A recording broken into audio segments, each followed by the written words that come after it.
Hi, I'm Brad Barret, and this is my story.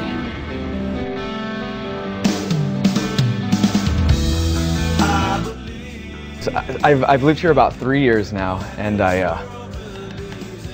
have been in the restaurant industry since I moved here, and got into bartending really quickly, which was a great job for me because I was an alcoholic, and fits very well. You know, it's pretty much just a continuous party, just drinking every single night and often day, to the point where you just lose track of what you're doing, and you just have no track anymore, and you get to the point where you start blacking out and you start forgetting things that you do, and you start realizing that, you know, the friends you have are only the friends because of the bottle that you share, and it becomes a pretty devastating place to be, and a pretty lonely place.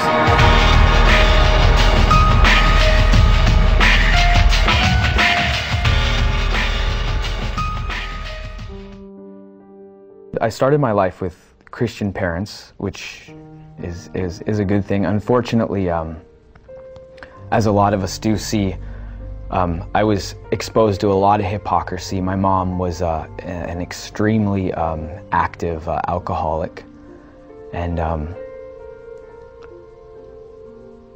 my father just did everything he could. He's an amazing man. Other than Jesus, of course, he's my absolute hero. My mother was absent quite often because of alcoholism. She was in and out of hospitals quite often, and I saw her go out on a stretcher after a suicide attempt for the first time when I was 10 years old, and that by far wasn't the last time that our family encountered that. Through seeing all this, I developed so much hatred and so much anger and so much rage that I didn't know what to do with it. My mother and I just would have terrible yelling arguments, and I just couldn't hack it, and so I left with the words, "I hate you," literally, were my last words, were "I hate you" to my mother, and I slammed the door and I was gone. What brought me here to Hawaii was about a year after high school, I got married. I married the girl that I was dating for a while in high school, and despite having just an awful relationship, we for some reason decided to get married anyways, and that was destined for failure.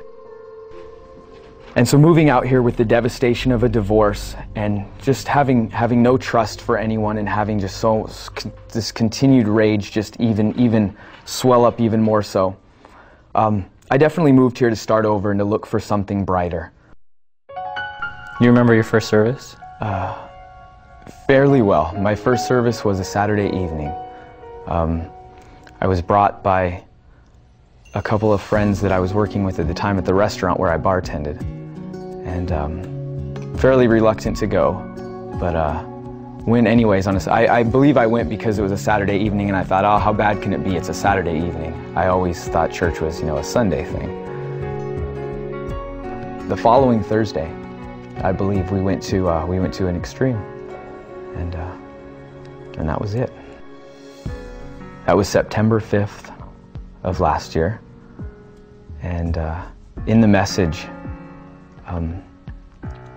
Pastor Mike Lewin said, "When God seems most absent from you, He is actually doing His most important work in you."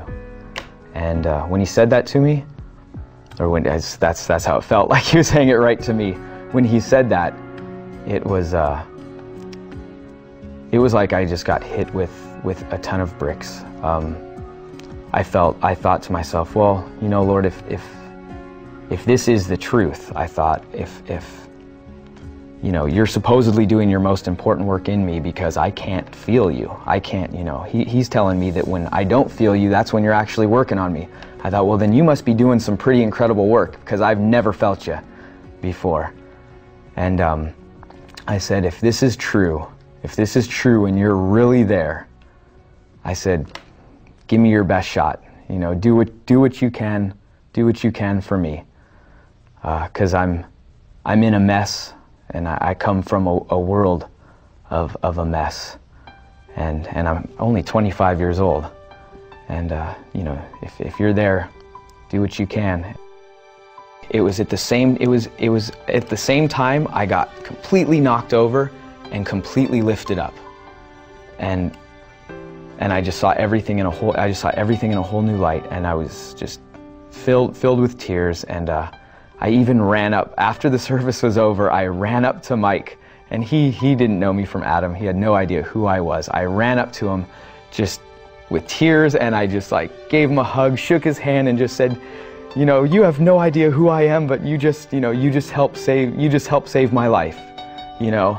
And I knew from that moment on that everything was going to be different. Everything was going to change. And for the first time, I felt God. For the first time, I felt His presence, and I felt His hand on my life.